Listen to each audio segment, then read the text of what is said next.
촌스러운 옷 좀 그만 입고 다니세요. 어머님이 그러고 다니면 저희까지 창피하잖아요. 며느리의 목소리는 또렷하고 단호했습니다.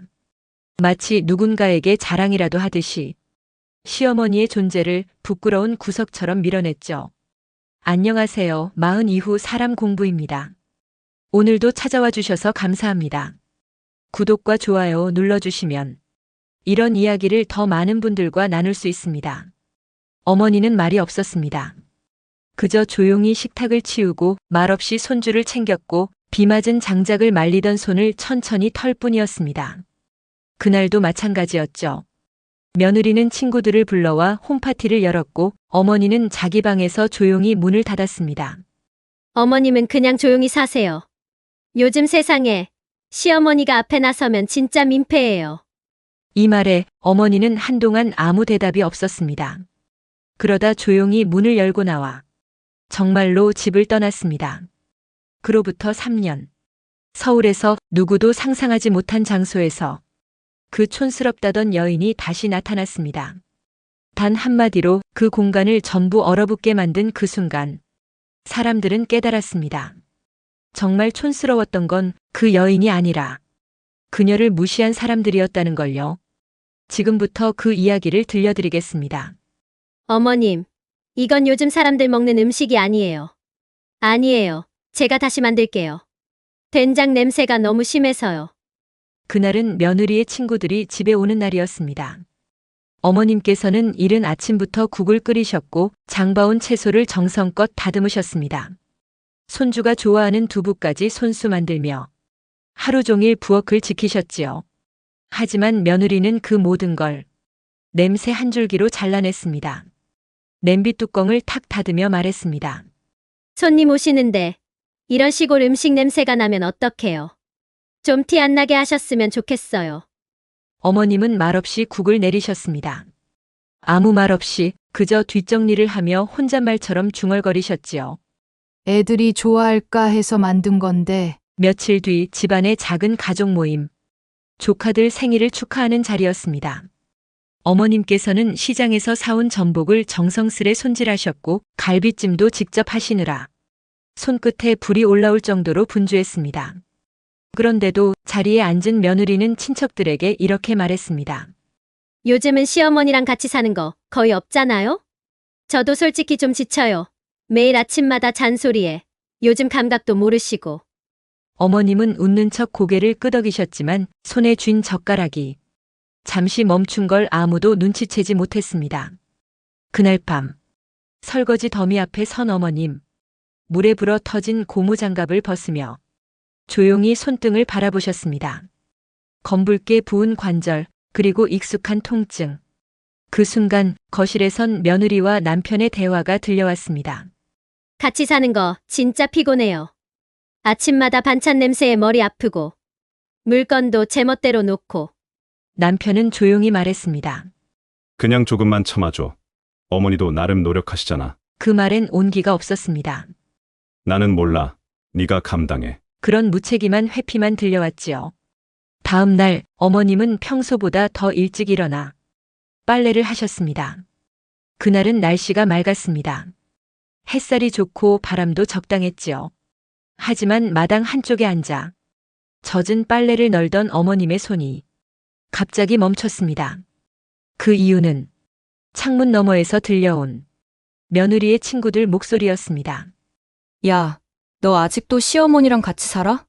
말도 안 돼. 진짜 불편하겠다. 나였으면 진작 나가시라고 했을걸? 잠시 후 며느리의 대답이 이어졌습니다. 그래서 이번에 하나하나 정리 중이야. 나도 내 생활이 있잖아. 그 말에 어머님은 손에 들고 있던 빨래를 천천히 내려놓으셨습니다. 아무 말도 하지 않으셨습니다. 그저 손등으로 눈가를 한번 훔치고는 마당 끝에 놓인 작은 의자에 가만히 앉으셨습니다. 그 자리에 앉아 마당에 걸린 속옷들 사이로 하늘을 한참 바라보셨지요. 그날 밤 어머님은 작은 여행용 가방을 꺼내셨습니다. 예전 남편과 함께 다녀오던 온천 여행 사진, 손주가 그려준 크레파스 그림, 그리고 가늘어진 연금 통장을 조용히 넣으셨습니다. 내가 너무 오래 머물렀나 보다. 그 말 한마디만 남긴 채 어머님은 새벽녘 살금살금 현관을 나섰습니다. 그리고 다시는 그 집의 문을 열지 않으셨습니다. 어머님이 집을 떠나신 날 아무도 울지 않았습니다. 그저 조용했습니다. 며느리는 말했습니다. 솔직히 이젠 살 것 같아요. 남편은 고개를 끄덕였습니다. 그래도 어머니가 너무 조용히 나가셔서 좀 그렇긴 하네. 그 말조차 그날 밤이면 잊혔습니다. 처음 한 달은 오히려 편해졌다고 느꼈습니다. 매일 아침 된장찌개 냄새도 사라졌고 부엌에 두 명이 엉킬 일도 없었습니다. 며느리는 집안 여기저기를 정리하며 말했습니다. 이제야 집 갔네. 앞으론 이렇게 살아야지. 하지만 어느 날 손주가 말했습니다. 할머니는 언제 와? 할머니가 해준 밥 먹고 싶어. 그 말에 며느리는 잠시 멈칫했지만 곧 이렇게 말했지요. 할머니는 멀리 여행 가셨어. 당분간 못 오실 거야. 시간은 흐르고 계절은 3번 바뀌었습니다. 그 사이 남편은 작은 스타트업을 차렸고 며느리는 자신을 브랜딩하기 시작했습니다. SNS엔 워킹맘의 라이프 스타일이라는 이름으로 매일 아침 커피 사진과 책 리뷰를 올렸습니다. 겉으론 멋져 보였습니다. 하지만 실상은 불안정한 수입, 어디서든 찾아야 하는 투자처, 그리고 점점 줄어드는 주변 사람들의 관심. 가끔 며느리는 텅 빈 부엌을 바라보며 생각했습니다. 예전엔 아침만 되면 북적였는데. 그 생각은 곧 아, 지금은 내가 다 해야 하는구나. 라는 막막함으로 이어졌습니다. 남편은 지인의 소개로 한 대기업 투자자 모임에 참석하게 되었습니다. 돌아온 그날 밤 그는 말했습니다. 여보, 진짜 좋은 기회가 생겼어. 이번에 IR데이에 초대받았는데 진짜 제대로 된 자본이 모이는 자리래. 며느리는 잠시 고개를 끄덕이다가 물었습니다. 근데 우리 같은 작은 기업을 왜 초대했지? 뭔가 내부 추천이 있었나 봐. 일단 가보자. 이번에 성사되면 진짜 날아오를 수 있어. 그날 밤 며느리는 오랜만에 화장을 연습했습니다. 강남 호텔에서 열리는 행사라기에 최대한 고급스러워 보이고 싶었습니다. 거울 앞에 서서 스스로에게 말했습니다. 이젠 정말 나도 급이 달라질 거야. 그리고 며칠 뒤 강남의 한 최고급 호텔. 샹들리에가 빛나는 연회장 안으로 남편과 며느리는 당당하게 입장했습니다. 입장하자마자 각 그룹의 대표들이 대기 중이었고 중앙 스크린엔 이렇게 적혀 있었습니다. 선정기업 프라이빗 IR데이 넥스트 유니콘. 오늘의 핵심 키워드. 성장성, 신뢰, 그리고 사람. 며느리는 말했습니다. 이런 자리에 내가 서게 될 줄은 몰랐어요. 우리 진짜 올라왔나 봐요. 남편은 웃으며 말했습니다. 어머니도 보면 기뻐하시겠지? 그 순간 사회자가 무대에 올라와 말했습니다. 이 자리를 준비해 주신 주최사 대표님을 소개하겠습니다. 대한소재그룹 CEO 신명순 대표님, 무대 위로 모시겠습니다. 그 이름이 울려 퍼지는 순간 연회장 안은 숨소리조차 멈췄습니다. 신명순 대표이사, 대한소재그룹. 수십 명의 투자자가 일제히 고개를 들었고 기자들은 카메라 셔터를 누르기 시작했습니다. 그 중심에 단정한 검정 슈트 차림에 한 여인이 조용히 걸어 나오고 있었습니다. 그 사람은 분명히 며느리가 촌스럽다며 수년간 무시해온 그 시어머니였습니다. 며느리는 순간 심장이 얼어붙는 느낌을 받았습니다. 말도 안 돼. 어떡해. 남편은 멍하니 무대만 바라보고 있었고 며느리는 숨도 쉬지 못한 채 그 여인의 한 걸음 한 걸음을 따라갔습니다. 무대 위 시어머니는 마이크 앞에 서서 고개를 숙였습니다. 반갑습니다. 저는 대한소재그룹 대표이사 신명순입니다. 조용한 박수 소리 그리고 웅성거림. 하지만 며느리에게는 그 모든 소리가 멀게만 느껴졌습니다. 어머님이 대표이사?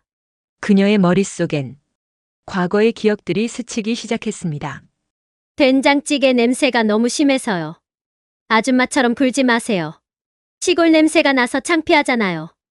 그 모든 말들이 그 여인의 어깨를 향해 날아갔던 화살이었습니다. 그리고 지금 그 여인은 수백 명의 앞에서 자신만의 자리를 당당히 지키고 서 있었습니다. 시어머니는 단호한 목소리로 말했습니다. 대한 소재는 재활용 불가능 판정을 받은 소재를 다시 쓰게 만드는 기술로 3년 전부터 업계 주목을 받아왔습니다. 화면에 실적 그래프와 기술 자료가 차례로 띄워졌고 사회자의 멘트가 이어졌습니다. 이 회사는 창업 10년 만에 연매출 400억 원을 돌파했습니다. 그리고 지금의 주인공은 단 한 분입니다. 직접 공장을 세우고 밤을 새며 기계를 돌리고 모두가 포기할 때 혼자 살아남은 분이십니다. 그 말에 며느리는 의자를 꽉 잡았습니다. 손끝에 힘이 들어갔고 이마엔 식은땀이 맺혔습니다. 어머님이 그런 분이셨다고? 시어머니는 말을 이었습니다. 여러분, 사람은 누구나 판단을 받습니다. 옷차림으로, 말투로, 사는 동네로. 며느리는 그 순간 몸이 굳었습니다.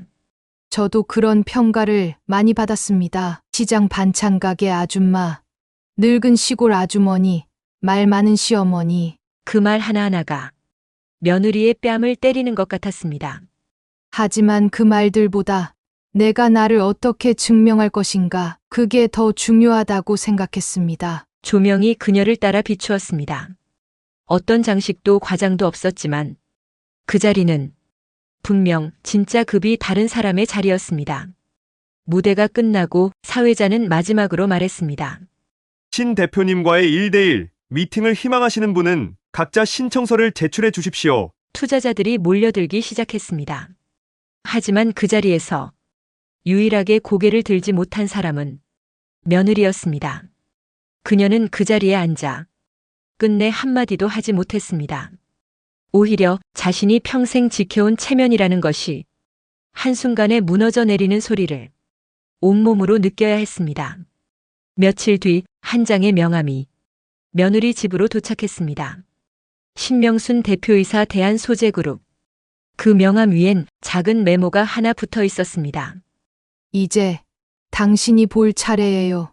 진짜 급이 뭔지를. 프라이빗 상담실의 문이 고요하게 닫혔습니다. 그 안엔 단 두 사람. 오랜 시간 가족이었지만 한 번도 진심으로 마주하지 않았던 시어머니와 며느리였습니다. 커피잔 2개, 그리고 침묵. 먼저 입을 연 건 며느리였습니다. 어머님, 정말 어머님 맞으세요? 그 목소리는 평소에 그 여유롭고 당당하던 말투가 아니었습니다. 놀람, 당혹감, 그리고 억누른 죄책감이 뒤엉킨 떨리는 말. 시어머니께서는 조용히 미소 지으며 대답하셨습니다. 그래, 맞아. 그렇게 촌스럽다던, 시장 냄새 나던 내 시어머니. 근데 이건 어떻게 된 거예요? 회사라니 대표라니. 많이 궁금하겠지. 시어머니는 차를 한 모금 들이켰습니다. 내가 처음 우리 집에 들어오던 날, 나는 이미 공장 2개를 운영하고 있었단다.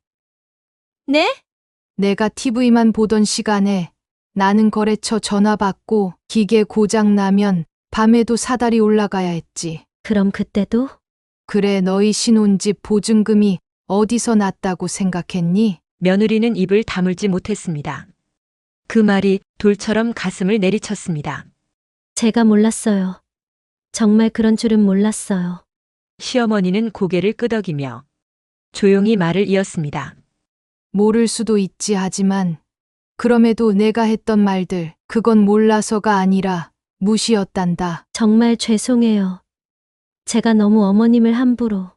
넌 항상 나한테 아줌마 같아요. 냄새 나요. 티 좀 안 나게 하세요. 그렇게 말했지. 며느리는 고개를 떨궜습니다. 눈가엔 눈물이 고이기 시작했습니다. 나는 그 말 듣고도 묵묵히 김치 담갔고 손주 밥 챙겼고 너 아프다 하면 죽 끓였어. 저 정말 죄송합니다. 어머님 너무 죄송해요. 그 말 그때 했어야지. 시어머니는 테이블 위 명함 한 장을 꺼내 천천히 밀어주셨습니다. 신명순 대표이사 대한소재그룹. 그 명함이 며느리 손끝 앞에 다다르기까지 침묵은 더욱 무거워졌습니다.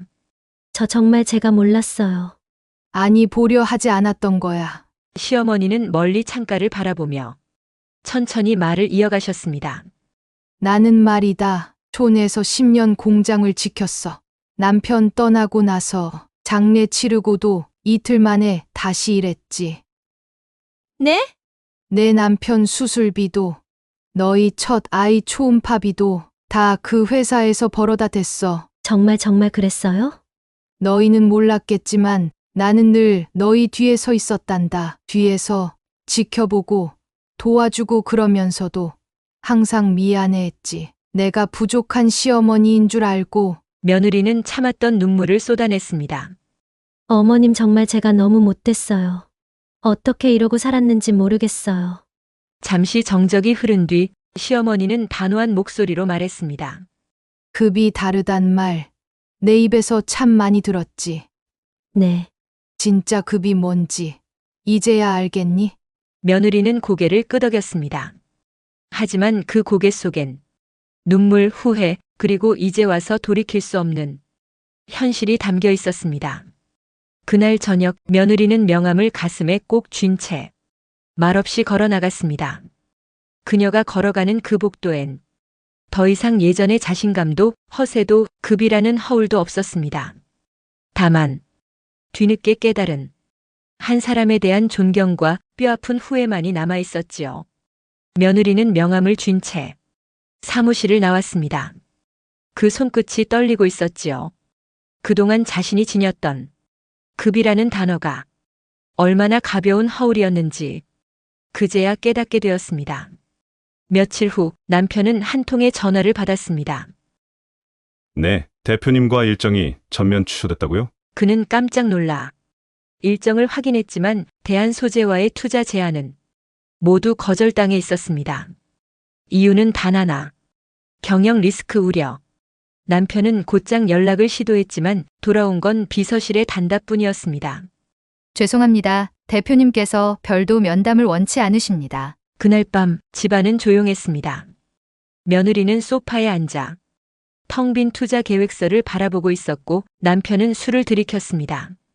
우리 진짜 끝난 건가 봐. 며느리는 조용히 고개를 떨궜습니다. 그분, 내가 얼마나 미웠을까. 내가 했던 말들 다 기억하시나 봐. 남편은 그 말을 듣고 한참을 말없이 있더니 조심스럽게 꺼냈습니다. 사실 나도 알아 어머니가 그동안 뭘 해오셨는지. 근데 나도 무서웠어. 왜? 어머니가 진짜 대단한 사람이라는 걸 인정하는 순간 내가 너무 작은 사람이 될까 봐. 며칠 뒤 며느리는 아이의 손을 붙잡고 시어머니를 다시 찾아갔습니다. 시어머니는 사무실 창밖을 바라보고 계셨습니다. 어머님, 그녀는 조심스레 다가와 고개를 깊게 숙였습니다. 정말 너무 늦게 왔어요. 시어머니는 돌아보지 않았습니다. 하지만 그 말에 천천히 입을 여셨습니다. 늦었단 말 사람 마음 가장 아프게 만드는 거란다. 저희 아이, 할머니 많이 보고 싶어 해요. 손주는 어머니를 올려다보며 말했습니다. 할머니, 집에 가요. 엄마가 이제 안 그럴 거예요. 그 말에 시어머니는 살며시 아이의 머리를 쓰다듬었습니다. 하지만 그 손끝엔 더 이상 돌아갈 의지가 담겨 있지 않았습니다. 고맙다. 얘야, 근데 할미는 이제 여기서 할 일이 더 많단다. 며느리는 울먹이며 말했습니다. 어머님, 저희가 그때 좀만 더 다르게 대해드렸다면. 그랬다면 지금 이 자리에 내가 없었겠지. 그 말엔 분노도 원망도 없었습니다. 그저 묵묵히 살아낸 사람이 조용한 단단함만이 있었습니다. 며느리는 마지막으로 물었습니다. 그럼 이제 저희랑은 끝이신가요? 시어머니는 잠시 멈추었다가 이야기하셨습니다. 끝이라는 말, 난 함부로 안 써. 대신 더 이상 그 전처럼은 안 살아. 그 말에 며느리는 끝내 울음을 터뜨렸고 시어머니는 조용히 자리를 떴습니다. 그날 이후 대한 소재의 주가는 올랐고 시어머니는 방송과 인터뷰에 등장하며 노력으로 이룬 여성 CEO로 불렸습니다. 하지만 그녀는 한 번도 과거를 자랑하지 않았고 가족 이야기도 꺼내지 않았습니다. 그저 자신의 일에 몰두하며 매일 아침 회사에 가장 먼저 도착했고 저녁엔 손주가 그려준 그림 한 장을 서랍 안에 조용히 넣었습니다. 진짜 급이라는 건 돈이나 지위가 아니라 사람을 대하는 태도에서 시작된다는 걸 그제서야 모두가 알게 되었습니다. 그리고 시어머니는 말없이 증명해 보였습니다. 말로 하지 않아도 존재만으로 급이 다른 사람이 될 수 있다는 걸요. 사람들은 말합니다. 성공한 사람은 흔하다고. 하지만 조용히 묵묵히 아무도 모르게 성공한 사람은 정말 드물다고요. 그녀는 누구보다 조용히 살았습니다. 가족을 위해 살았고 비난을 견디며 함부로 평가받는 삶을 참아냈습니다. 그런데도 그 누구에게도 자신을 드러내지 않았습니다. 왜일까요? 자신이 진짜 급이라는 걸 굳이 말하지 않아도 세상은 결국 스스로 알아보게 된다는 걸 그녀는 알고 있었기 때문입니다. 며느리가 말했던 그 한마디 한마디는 결국 그녀가 아니라 스스로를 향한 말이 되어 돌아왔습니다. 사람은요, 보는 만큼만 보고 믿는 만큼만 믿는다고 합니다. 하지만 대부분의 무시는 몰라서가 아니라 보려 하지 않아서 생깁니다. 그녀는 단 한 번도 화를 내지 않았습니다. 소리치지 않았고 눈물로 호소하지도 않았습니다.